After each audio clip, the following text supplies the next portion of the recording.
Okay, we shall banter. It's a Festivus miracle. Festivus for the rest of us. David, I ran downstairs a second ago and I wanted to get a prop, which was the hand sanitizer I've been traveling with everywhere, but it's just because it's a celebrity now. Hi, everyone. We're up and running. David Thorpe is here. Thank you for coming to TrueHoop TV live under the strangest of circumstances where this is what the NBA is now. It's a bunch of dorks talking about basketball instead of beautiful athletes playing basketball. But we're here for that. It's okay. We're lifers. We do this all year. David, how are you doing? Well, before I started doing all this kind of stuff with TrueHoop, I was never really called a nerd or a dork. Yeah. And now I've been called a nerd on Nerder She Wrote and a dork with you. Mm-hmm. I was doing fine before we did this, but I'm happy to be a dork for you, Henry. You're not the first person really to call me. I should say this. I've been called worse names than nerds and dorks. No, you're not a dork. You're not a dork.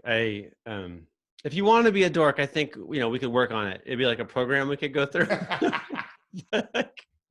It is a strange time, but it's also an opportunity, right? And I love what you tweeted about what lessons can we learn. I mean, as a dad, aren't we doing that every day? I'm sure moms, of course, are too, twice as often. But yeah, we're always trying to learn from this. And we need to learn from this as a league, as family members and patriarchs, and as human beings in America right now, and really everywhere in the world. My friends, I have basketball playing friends and coaches on every continent, and we're all dealing with this right now. So one little announcement that we'll have a bigger announcement for. We're gonna experiment with doing this. What we're doing right now, 11 a.m. Monday through Friday, every day next week, and so on. As long as we'll just get a bunch of different guests in, and we'll just make this kind of our living room where we can talk about how everybody's doing. Because I think we're all going to be home a lot, so might as well be together in this very virally safe way. Right. We should be home a lot. We should be home a lot. Yeah. You last week wrote this incredible thing about how we learned from SEAL Team 6 in sports, and there's a little anecdote where a young man who's been trained very well on how to clean his gun safely does it improperly and ends up with a round in the kitchen floor. And then his dad immediately does a brilliant thing. Instead of freaking out and yelling and getting us into our emotional parts of our brain where we don't learn, instead is like, okay, walk me through it. What went wrong? I feel like that as a country, right? Like, and then as a league, it's like, okay, we can yell at each other a lot. Like, there's going to be a lot of that. That's why they made social media. But here, I feel like, like you were just saying, what do we learn from this? What do we do? We will talk a lot about that. First, though, you just published a thing, which I thought was excellent, which was basically you're hearing from players right now who want your direction and how to be prepared for when there is the NBA again. What do you tell them? Yeah, so the first thing is that exactly what they're hoping to hear, which is the league is going to come back. We don't know when, but there's going to be, what I said to them, I left every single player, and I've got guys around the world, all of their games are canceled except for in Israel, where they haven't yet canceled their league games, only the EuroLeague or Euro Cup. But the Inside Israel League right now is not canceled. I suspect it will be, but it hasn't been yet. And so what I've tried to do is be a voice of optimism. You're going to be playing competitive basketball again. So what are you going to do between now and that date to prepare yourself? Because it's a competitive, every league is competitive, right? In the NBA, best players in the world. If you don't take care of your craft now, you're going to pay the price later when things are back to normal, which we have to hope are going to be the case. So I've walked them through a plan. Some guys have to get stronger. Some guys need to lose a little weight. Some guys could take some time to start focusing on their diet more because they're not traveling like crazy and eating hotel room service and all of that. So it's a chance to kind of slow down, stop. And these guys, in many cases, are quarantined or should be quarantined. They've been traveling so much. So let's refocus on ourselves and let's come up with a plan. Find out, can you get your gym? Can you work out with someone? Are you by yourself? We have to answer all these questions over the next 3 or 4 days. And on Monday, let's hit the ground floor running with a plan to get better each day, maintain, improve, so that you're ready to go when the league starts again. These quarantines, people are in fancy hotels? Like where are they quarantined? In their homes? I think everyone's home now. Okay. So wherever they live in the city that they play in, they may have a separate home. Some of these guys live in multiple places. They're in their NBA city. Most of them have houses or condos. Some of them rent, but most of them or they rent a condo. Yeah, and they're by themselves or with their families if they've got a wife and kids. And as Dr. Fauci said yesterday, kids are fine from this coronavirus. It appears you and I both have children, and Judy has, she's a mom. The kids are going to be fine. They're going to give it to us, and because they're going to be out doing things, and they're going to be the carriers. And so, one thing I've talked to my players about is being mindful of that. Most of their kids are younger, but some of them are school-age kids, and until school's canceled, and even when it's canceled, they're going to do. You can't keep, this. You can't keep kids alone by themselves all day. They're going to want to go out and play. So you got to be smart about that, and then just make sure the older generation doesn't come. You've got to call your parents every day. You can't go see them right now. Well, there's one little absurd part of this. I mean, the whole thing is absurd, but the ball is suddenly. You called me yesterday with like, how do we find out if the ball is safe, right? This is the core of the sport. I always think about that ad. I can't remember. I think it was for Adidas. When they had Kevin Garnett and a bunch of other players writing like a love song to the ball, right? And the ball has never been a scary thing ever, right? This is the welcoming thing. This is the refuge for all these players who've been through terrible things. And now suddenly, wait, did Rudy Gobert touch the ball and then I touched the ball? And all of our concerns about surfaces and all the wipes we're using or whatever, in your designing workouts for players who might have had exposure, it is actually a concern of yours. Like, can you shoot the ball? Can you shoot with a coach? Is everybody safe if you do that? This is a new thing in the history of basketball that you'd ever worry about that. Well, even more than that, which is, I said this to you because you might be one of the 2 or 3 smartest people I know, but you're not a doctor. You're not a doctor of this kind of stuff. But as I say to my wife all the time, I'm a doctor's son. That's true. Your dad never dealt with this either. No. So I said, what if you are, you have the virus, you shoot a basketball, it hits the rim multiple times. An hour later, you leave, the next guy comes in because let's say you're not even allowed to shoot with anyone. Well, can the virus be transferred from the player's hands who's infected to the ball to the rim? And then the next guy comes in, shoots his ball. Can the virus be passed from the rim to even if it's a different ball? And then back to the player, can he get it that way? I don't know the answer to that. And I suspect that we should probably find that out. I know this, teams can get up on a ladder, clean the rim, but do they have to change the net? Can the virus get caught in the net? This is some of the best obsessive thinking I've ever encountered in my life. But that's what, I mean, my job is, in a sense, I always say this because I'm at an age now where I am old enough to be all of their dads. I started coaching basketball at 22. I started coaching pros in 99 when I was 34. Now I can be their dads. And so in a sense, I think that way. I can't help it. And I don't want them getting sick, even though they'd be fine. These are professional athletes. I will tell you this. We know I don't love talking about the health of players and naming them publicly, but we all know Rudy Gobert and Donovan Mitchell tested positive. It's good news, by the way, that no one else did so far. That's good for the Jazz. But we know Rudy didn't play. He wasn't going to play in that last game, which tells us, and we know that he wasn't feeling well. So I don't want my players to even feel sick. Even if the virus isn't going to kill them, which we don't think it would. It'd be a very different conversation if we thought our players would be dying from this. But I don't want them getting fevers. Like, I don't want them to go through any of that. So we need to take precautions. I also don't want them to spread it, just like I don't want kids to spread it to their parents and grandparents. The players have to recognize their role in sending this disease out if they're going to the gym every day to work out or lift weights or all of it. So they need to do those kinds of things to stay in shape, but we got to do it mindful of making sure we don't pass the virus to somebody else. I've been thinking too a lot about, Christy Oshwinden is a friend of mine. She's a science writer shooting for 538, and she has an excellent book called Good to Go, which digs into like the science of recovery. She's amazing. You're not going to fool her with any health claims for any device. Like, she's going to check out the science and she's going to tell it like it is. But she shared yesterday, just going for a jog has tremendous benefits for your health, right? Your immune system relies on just general health, not like special hand washing, like eliminating viruses from surfaces health, but just being a healthy person is an important factor in avoiding viruses, right? So to me, um, and actually she has this other thing I heard her say at a conference, which is stress is stress, which means like if you have a terrible thing happening with your family, let's say, and you can see this in your heart rate, you can see it in your blood values, etc., that affects your athletic performance as much as recovering from a difficult workout the day before, etc., right? So this time we're in now, uh, stress is stress, right? So stress itself hurts your immune system. Again, I'm not a doctor. This is what I've read. And stress itself hurts your ability to work out tomorrow, right?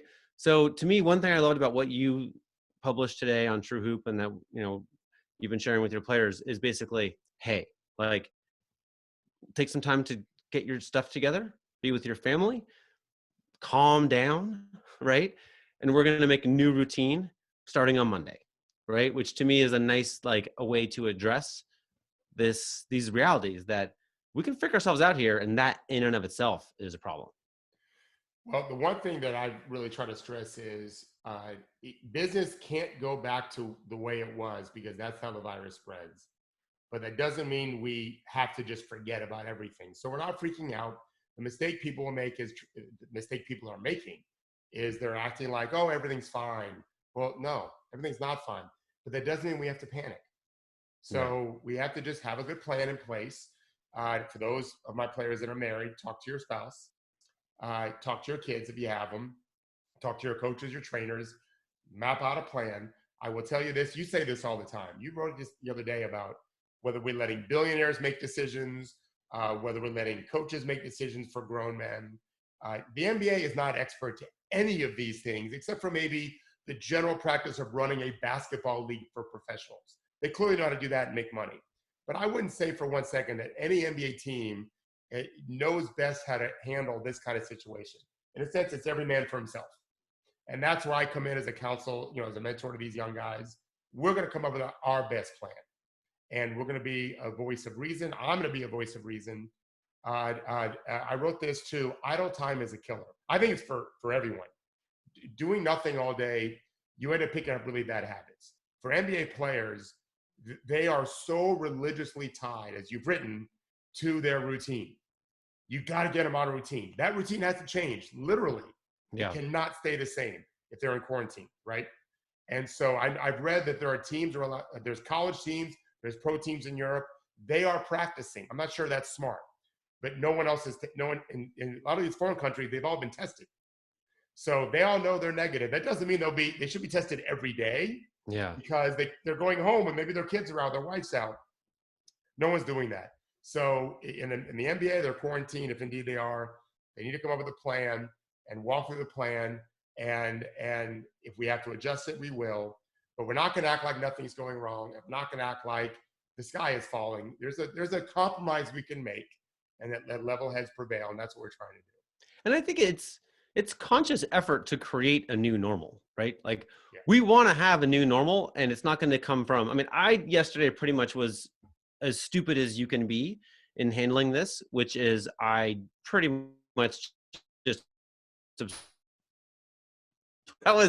and by the end of the day, I was like, that I feel like hell, right? Like I did want it. There was so much fast news, and I did want to be on top of it, but you don't want to do it. I should have had a better plan, right? I should have gotten your email and, had maybe 3 or 4 times a day where you kind of check in with what's going on in the world. Right. But we have to do that, right? That's on us. Like it's on your players, it's on coaches to, okay, what's next Wednesday going to look like? Well, it's going to be healthy. When you talk about new normal, I know this because you told me, and my wife was lucky enough when she visited London to visit with your grandfather, who lived during World War II and was involved. As my wife spent a lovely afternoon having lunch with your grandfather, talking about World War II. So that didn't happen we're talking about 30 days, Adam Silver has said. And it may be 45 days, but Britain was being bombed for a long time. There was a very new normal and obviously they've all made it, the ones that survived. So you have some experience hearing those kind of stories. this isn't as bad as that. And they made it, and their country isn't falling apart. We should be able to do the same, shouldn't we? Yeah, I mean that's a weird like the lessons of Britain in World War II were like a big part of my childhood, right? This is stuff we heard about a lot. And most of it has not applied to my life, right? Like mostly it's been like, I don't know what to do with that knowledge. Like if the Germans are bombing, still go to work. Like, okay, it doesn't usually come up. But this does feel like that. Actually, I had an NBA GM was texting me yesterday that basically like he thinks the people to talk to are people who survived World War II, right? Like, or Katrina, or these various things where, there's something that has to happen in here to make it okay, right? Like if you just if you don't organize your response to these hard things, then the response kind of takes over. We'll take some questions. Maybe this will be fun. And last time we experimented a little with having the questions on video. The normal way we've taken questions is you hit the chat button and then type it in there. Jason Dobkin, Real American Hero, has already put a question in there. But we'll try letting people join us on video, and it's a test of connectivity issues and quality of video and blah, blah, blah. Let's see how it goes. Dave, you ready for this? Sure. Okay. Jason Dobkin, you wanna join us by video? Let's see if it works. Judy's doing some magic right now, I think. Hey, there he is. Hey guys. How's it going, Hi, man? Jason. Good. How are you? Good. Where are you? I am home in New Jersey. Oh, that's where I am. Home in New Jersey. Where are you at? Flemington, New Jersey. You ever been here? I have actually. I live in Raritan. No way. Yeah. Jason's like 5 minutes away from me right now. Just walk over there. Walk On to the his road. house. It'll be easier. No, David, that's the whole point of the thing. We're not supposed to walk into those houses anymore. You're right. Social distancing. You're right. Jason, I feel like you were super well lit before, and now we can hardly see you. Oh yeah. Well, I wanted to. Yeah, my room is less lit. There you go. There Okay, we go. cool. All right, so you have a question. Yeah, I was just wondering what you guys thought about, because everyone seems to think that the NBA will finish the season, but I feel like at some point it's probably going to be too late for that, and I don't know if they would like cut into next season to finish this one. I don't know. I heard a little bit. So John Hollinger wrote a thing on The Athletic about this yesterday. I think one of the giant concerns is that arenas, like heaven forbid, like if we're all back up and running and everything, July, August, the arena dates won't necessarily be free. So even if the NBA wanted to like reconstruct this season this way, it might not be feasible. But there's so many options on the table now. They might end up playing all the games in a limited number of arenas, right, is one of the considerations. So I don't know. I roughly guess. And also there's a chance they would move back the start of next year. At Kevin Arnovitz's panel at Sloan, it was literally like, it's a popular idea anyway, is to start the season in, November, December. So this could be a year they experiment with that. They could conceivably play into August, have some downtime, and then start in December. Everything's on the table, but I sort of roughly, with no real insight, I'm guessing that if we don't see that curve of new infections going down by June 1st, I feel like it's just not going to be feasible to get everything together to finish. Right. I was going to add, Henry, that well, you put it best. If we don't see a change in the number of infections, that season will be canceled. But if we do, I like the idea of combining both those into one. This is the perfect time to experiment with starting something that you suggested, I believe, many years ago, which is start at Christmas Day, which is when people start paying attention. College football is just about done except for bowl season, and which is already, 60% of the teams are out. And then you've got the NFL. The only teams left that are of interest are the playoff teams. Everyone else, their seasons stink and they're thinking about the draft. Christmas Day is a great time to start the season. So why not? Let's start games May 1st. I'm making it up. And we've got 2 months of the season finished on June 30th. Again, assuming things are getting better. And then push the start of the next season to maybe training camp in November, preseason November. First game is December 25th, and let's see what happens from there. I like the idea of trying to do both. The cool thing is, there are a ton of rules about this in the CBA, but they can change all of that, right? Adam Silver said to me once, he's like, just a two-party agreement. We can change every rule every day if the Players Association agrees. And remember, this last CBA happened with no drama. There was no people standing around the hallways, no fighting in public.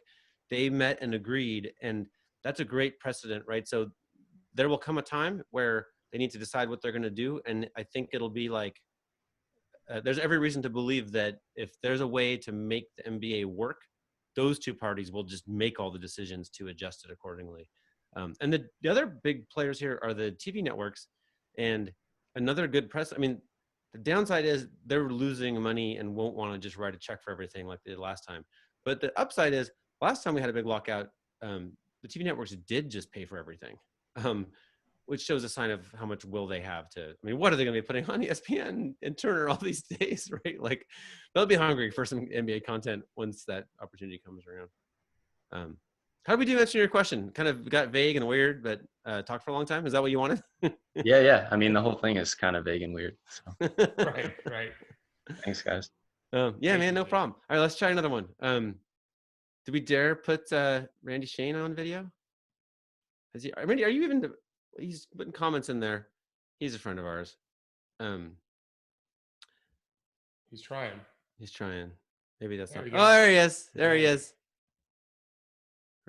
Oh, I can't hear you, Randy. Okay. Still can't hear you. How about now? Hey, there we go. How's it going, man? When it says unmute, that's the button you're supposed to click, evidently. That's not part of it. That's a different thing. Yeah. Well, I didn't really have a better question other than David. Your question seemed. I'm curious about it because I have a bunch of kids who are now home from college who I've coached at a very low level, CYO kids who want to start playing in my driveway. Is that safe? Like, I'd like to just say yes, but. So let me say one thing, Henry. And my grandfather was a dentist. My dad was a lawyer. So I'm removed from it, but I've done a lot of reading on this. Most viruses, if not all viruses, are killed pretty quickly by UV rays. And so the sun is one of the best things we could possibly do to sanitize everything. So if the sun's out, even if the sun's not out, if it's daytime, I don't think those viruses can live on the rim. I don't think they can live on the ball. They're passing it back and forth to each other. If they're guarding each other, that breathing could be an issue. Probably best that they don't play one-on-one. Shooting might be okay. Sure. Just passing it back and forth because the virus will die in the sunlight. Kids are going to do stuff together. They're probably better off doing that than playing video games next to each other in a home, which is the other thing they would do. Henry, you have something to add? There's a pretty good New Yorker story from like 10 days ago where they interviewed this like internationally famed disease expert who actually had traveled to Wuhan province to like get the skinny and then came back and self-quarantined for 2 weeks. And then they went around New York with him and they were like watching his protocols of what he would touch and what he would not touch. And it was very scary because he saw risk in all kinds of things where I was like, am I really worried about like the pole in the subway? And he was like, yeah, super worried about that. But in all of that story, the one thing he's like, you're probably okay to touch that was a like whole guardrail thing that was outside. Right. And he was like, because it's in all the elements in the sun, that's probably okay to touch. He still wouldn't touch it. But I guess I'm suspicious of the idea that these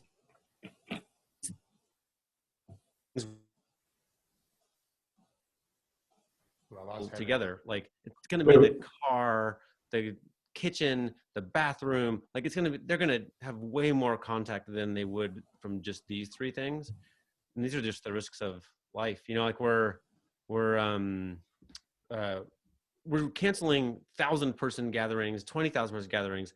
Are we canceling 3-4 person gatherings? I don't know. That's a choice we all have to make individually, but I personally feel like I'm probably going to do some of those, and they're going to come with risk, and we're just going to take that risk. There's something else too, Randy. I read about this yesterday. I live in a climate in Florida where we have a lot of humidity very quickly here now, and I didn't know if that was good or bad. Turns out, move to Florida. We have great weather, and humidity is a good thing. That's not a solution. Yeah, the virus. Well, you guys have humidity in New Jersey too. It just doesn't happen just yet. The virus. The reason why these things are spread so easily in the winter months when the air is drier is when these airborne viruses don't get weighed down because the air's so dry. But like in Florida, when we started getting our humidity, like we had our air conditioning on today and last night. If you're outside, as you cough or whatever, the virus goes out, and then the humid air drags it to the ground.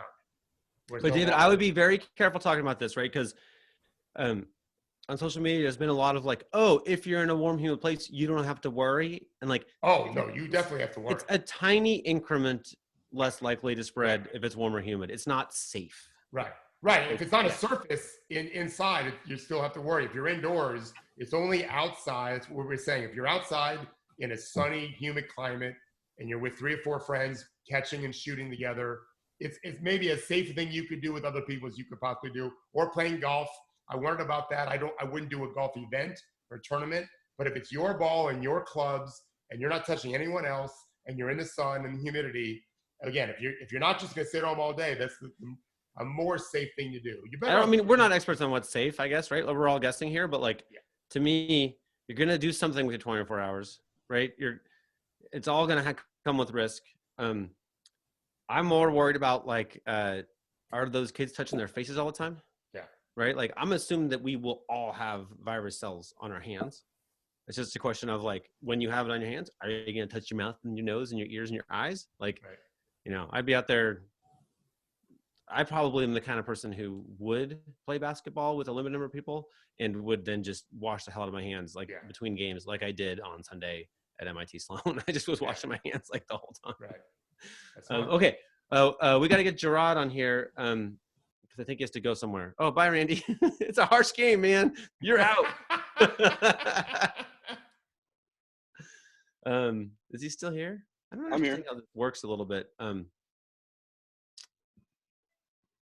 Maybe he's here. There we go. There he is. Can you hear me? Can you see me? Yes, sir. Good, man. Excellent. What's up, Henry? What's up, Coach? How's it going? Good to see you. Good to see you guys. So we've got this 30 to 45 day, or however long, lag. And I'm like you guys, I think basketball and the NBA is the greatest sport and league in the world. And I want to live in a world where it is that by all the other metrics, right? Like ratings and all that other stuff. So can we use this as an opportunity to really go about changing the things that we think are wrong with the NBA, right? Shortening the season, maybe doing that midseason tournament, even something as what I think is radical as every actual NBA franchise and owner having a G League or developmental team attached to their parent team, the big club. So that way you can do that midseason tournament. Maybe it's the younger guys, your G League people, whomever, to play that. The other guys have a rest. Adam's a smart guy. I'm wondering if this is our opportunity to really tweak things a little bit. And I know change is very hard for us as sports fans and what we love, but can we do that and really make this league the best league in the world? You're preaching to the choir here. I want to do that even before we had this. I know. How about this? At a very minimum, knock wood, we're back in some number of weeks. And what do we do? Do we have regular season? Do we go right to the playoffs? Well, obviously we have a play-in tournament, right? Mm-hmm. Like if you look at the standings, it's like it's a perfect setup for it. Yep. Right. Right. We should have everyone's going to be rested. We don't have to worry about this too many games thing, but like let's play in for that 8th spot in each conference and just learn from that, right? That's going to be great. Huge. And then I'm in favor of every single thing you said and 1,000 other things. Let's just change them all. And recognizing that in the league, right? It's been the board of governors and the competition committee, which just don't have this impulse to make it better in this way. They're tough sells, but I think you're rightly sensing that when everything's up for grabs, when you're already reimagining the whole league, sitting down with the Players Association and the TV networks, like, of course it's time. I mean, Kevin Arnovitz led this panel where they presented all of these crazy cool things they might do, like bring that file to the meeting. Yeah, for sure. Players Association now, right? And I think Adam and Michelle are the two people, the right people at the helm to want to initiate change because they're smart, they're honest with each other, and I think their relationship is good enough where they can suggest things and they can both bring it to their parties and with a reasonable discussion had. Tell us, you just published a story about Michelle Roberts. Tell us more about her, like your sense of what role she would play in this kind of conversation. So Michelle's big thing is players first, right? That's always her edict, and that's how she sort of reimagined the league. I mean, you guys remember the NBA union was really an afterthought before she took over, right? I mean, I don't want to disparage Billy Hunter, but like didn't do a great job as leader of the union, right? She's changed things around dramatically in favor of the players. And her thing is she will bring to them anything that is in their best interest, and even things that she thinks may not be in their best interest, so they know. So they're aware of everything, and they discuss it amongst themselves.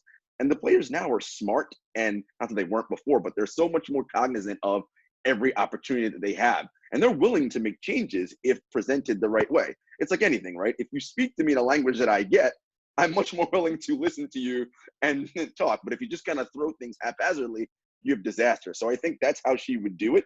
And again, she and Adam, like as much as she's a great lawyer, and she's the Washingtonian once called her the finest pure trial lawyer in all of DC. Wow. Litigating is not her first instinct, right? She wants to find consensus and figure out how can we fix this. Now, if we can't find middle ground, we'll go to court and we'll litigate if we have to, and I'll win, right? That's her mindset. But her and Adam are like, can we solve this without going through all that? And I think, again, they're the right people, and the board of governors look, they're all billionaires, right? And billionaires all behave a certain way, but with younger billionaires who may lean more liberally versus a sport like football, I think we have more of a chance. That when she was brand new, she did a little media tour, and I interviewed her a couple of times briefly, and kind of threw at her some of these like hoop idea kind of things. And at that time, I think she was just kind of like, ho ho ho ho, it's like, yeah, like, slow down, boss. Like, and so I chalked her up in my head as like not that open-minded to these crazy things we're talking about. But of course, a lot of time has passed, and she's grown tremendously in the role. And and her big thing was getting that CBA done first, right? When she came in, she had to figure out that situation, which they did, and that was all squared away. And so now, although we have another one coming up in 2-3 years or so, but again, I think everyone's much more informed and ready to move forward. And it's not a combative relationship between the league and the union. It's a much more collegial and we're in this together thing. Because look, no players, no league, right? And you want the best guys playing. I'll tell you what else. I had like an epiphany when this last CBA was just resolved in quiet. I was like, okay, so let's think about how that happens and how it didn't happen before. I'm like, I was one of the people who, somehow knew where the meetings were so I could wait in the hallway. And I'm like, now I'm realizing I was invited. I didn't realize I was invited in real time, but now it's clear that like somebody calculated that having 7 or 8 of us in the hallway would convey an advantage to someone because it allowed the participants to come out and then be on camera saying whatever they're going to say, which puts pressure in the negotiations, right? Like, it's pretty weird now. Like, I'm not pointing fingers here, but like the first post David Stern negotiations were the first ones that were without the media all over them, right? Right. But that was interesting to me. I was like, that is a whole different kind of mindset of like I can picture Shel Roberts and Adam Silver saying, "Why don't we just do this with no drama, Obama style?" Exactly. No drama. Let's just talk and figure this out. Yeah. David, I've been talking over you. I feel like you want to.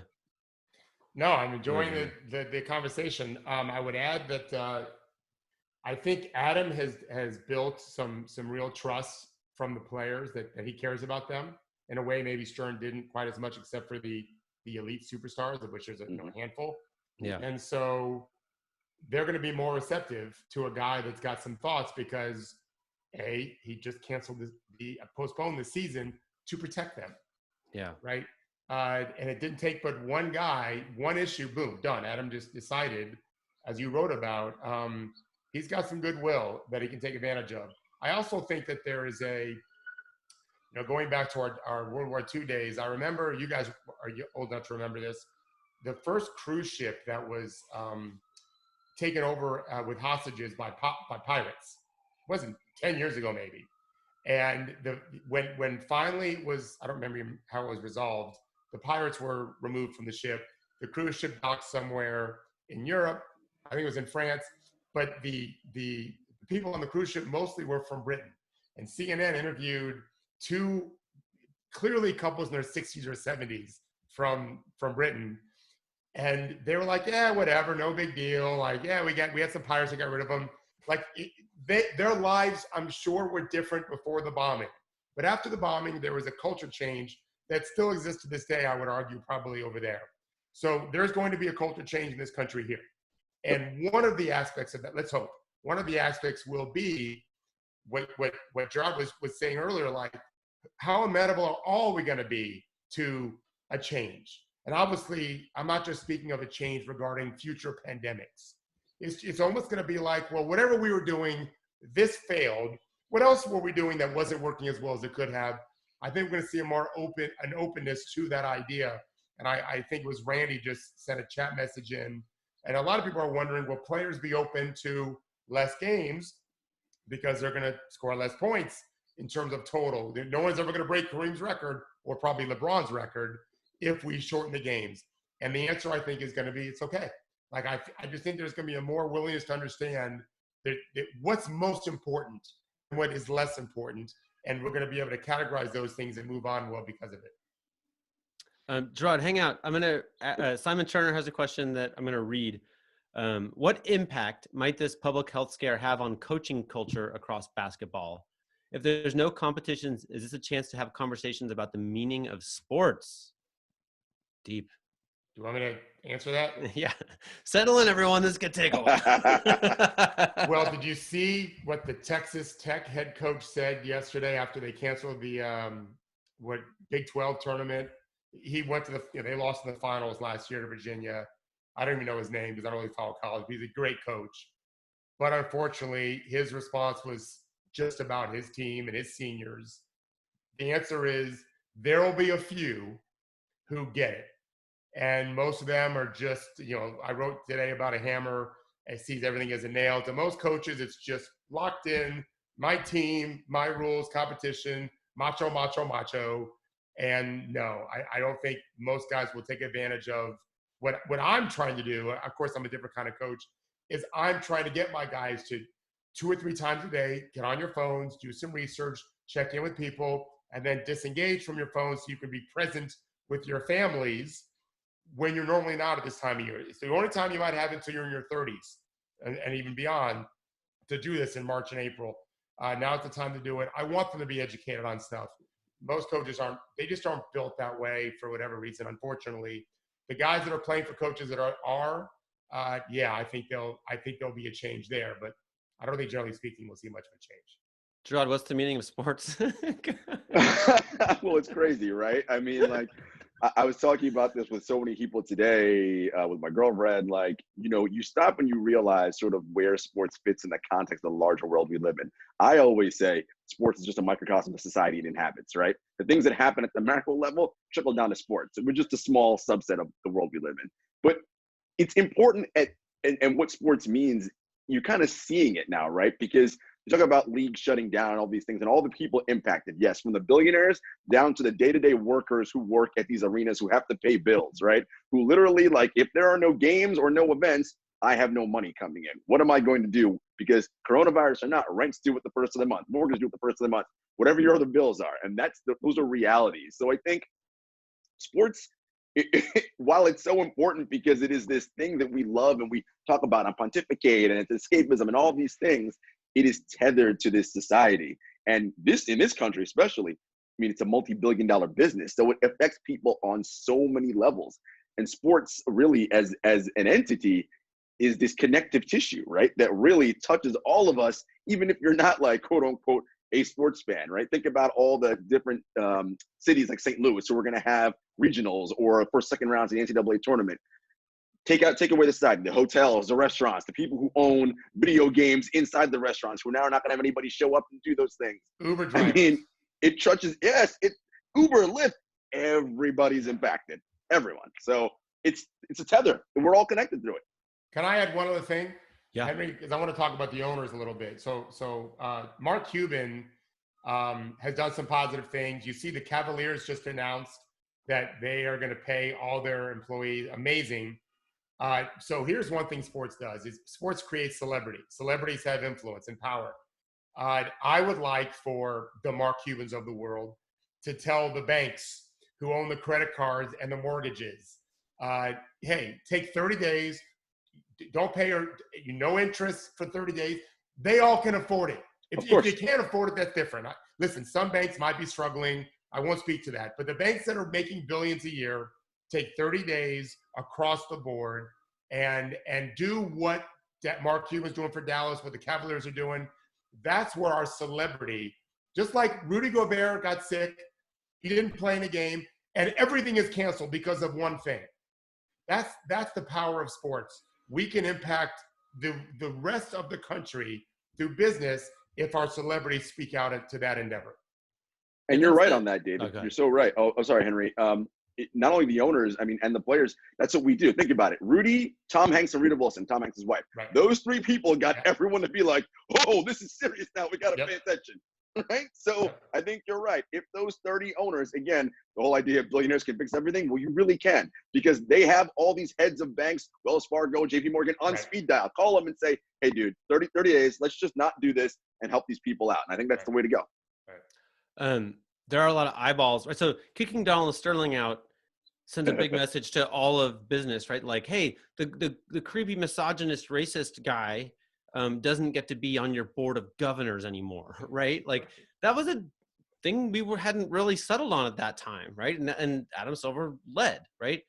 I think that there's this similar kind of chance here. And the one thing, like in the macro view of what are we doing wrong, a lot of the failings here are just like, can we appreciate science, right? Can we say, I can't see a microbe of coronavirus or what are is it a mic? Whatever it is. I can't see the coronavirus, right? But can I look at research and like, can I assess who to listen to? Can I dig through the data? Can I apply things I learned in college, right? And can I think about like, what is the actual thing that's happening here? What matters? Who should I listen to? And in that, like, not all sources are the same, and you need to ignore a lot of idiots, right? Well, I had a little bit of a hilarious thing. I had a conference call with a bunch of bigwigs of the NBA years ago about how the schedule was causing injuries.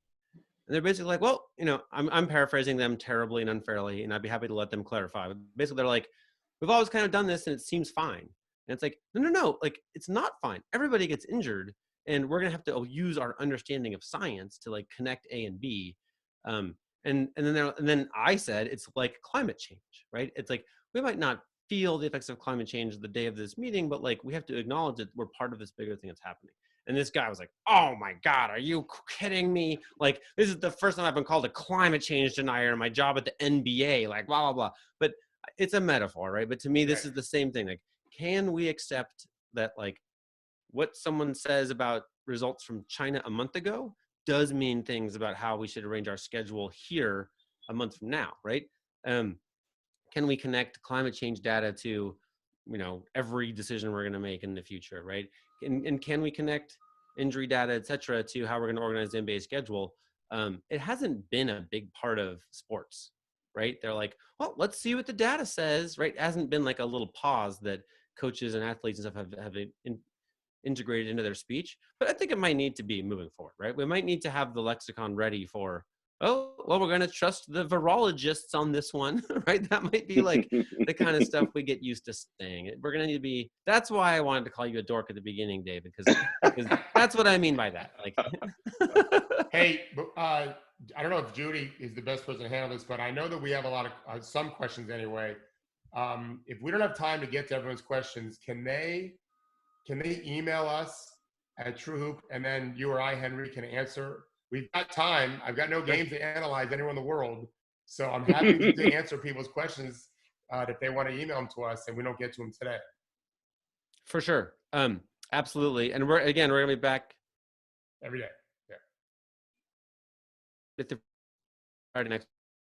Just swing on by whenever if you have questions. I think maybe a simple way is to email Judy at TrueHoop.com. She just put her email address in there. And she can route them accordingly. Thank you, Judy. Okay. What time is it? Oh, 45. We have like a couple more minutes, right? All right. Does anybody want to have like a closing soliloquy? Is it like a speech you have at the ready? Like a grand? I'll just say one thing really quick. Coach, you brought up an interesting point. One of the most, and Henry, you as well, the most dangerous thing, or one of the most dangerous phrases, I think, in our lexicon is, well, that's how we've always done things, right? It's just, It just causes so many problems. It means we don't have an actual reason, is what it means. Right, Yeah. exactly. Yeah. We wouldn't have a country. We wouldn't have a species if we Solid only point. relied on what they did at the beginning of time. It makes no sense. Yeah.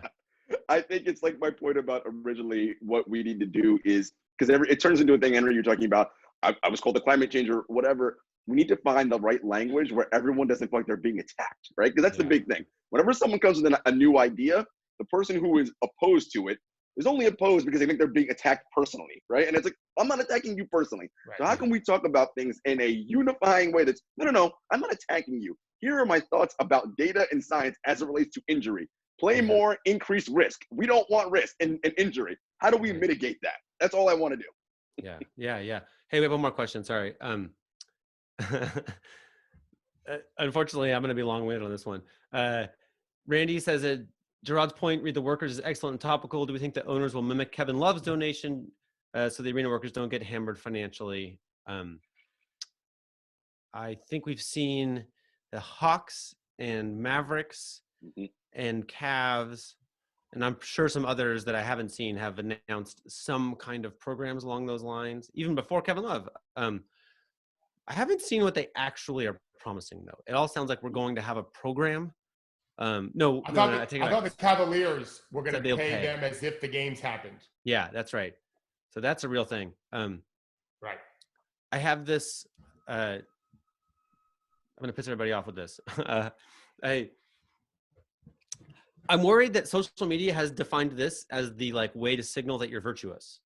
If you're a billionaire, you write this one check and you're done. Whereas those bank heads that they're going to call on behalf of our 30-day pause, or those politics, whatever, they've largely worked against the interests of these workers, right? Almost always. These rules that would protect these workers and make them not gig workers, that would be super handy, all these things. So I'm like, this is nice. Kevin Love wrote a check for $100,000. The Cavs are going to write a check for some amount of money. Cool. We still need to be decent people 24 hours a day, not just with this one check, right? It's not a get out of jail free card if you're a jerk. That's Brown did a podcast on this. His first ever podcast was this licensing idea that we did one thing. Now I go back to being a creep or whatever, right? Because I did this one virtuous thing, right? Right. That was his first podcast. For some reason, that's the thing that social media has settled on. This is how you are a good owner on this date in this year of coronavirus, right? And it's okay, sure, but it'd be also good if Tony Fertitta didn't go on CNBC and say, you're going to be fine, just go to a restaurant, right? Which is essentially what he said. Well, he's hard up for cash, so he needs people to go to his restaurants. Yeah. I mean, that's this is sort of like hoarding wipes at Costco, right? This is generally super selfish behavior in a time when we need to be selfless. But yeah, so yeah, great. I definitely think it matters to divert resources. Even better would be to work more broadly so that all those people could have healthcare, right? Amazing, right? that would be way better than $100,000. Yeah. But anyway, and these people are in position to do that. So get on that, guys. Right. Okay, and Randy just called me a commie. more socialist than commie, but okay. Right. I mean, that healthcare one to me, I'm okay. If you put everyone disagree with you in the gulag, then you're a commie. Yeah. For all these things, I'm actually I think on some level libertarian, but I'm spend the amount of money that is the right amount of money to get good value, right? For healthcare, it's clearly more than we spend a ton. We just don't promise it to people, right? We're just wander into the ER and we'll foot the bill, but we're not going to plan for that expense. That's just stupid, right? Right. It just works better. It's cheaper. It's cheaper long term if you budget for that cost. I do have one final thought, Henry, if I can share it. What's the opposite of a commie? What do I yell back to Randy? I don't know. Anyway. All right, everyone. We've waffled on long enough. David, Gerard, everyone, thank you for joining us. Randy, Jason, all the questions we had. And we'll see you next week on the regular. Thanks, guys.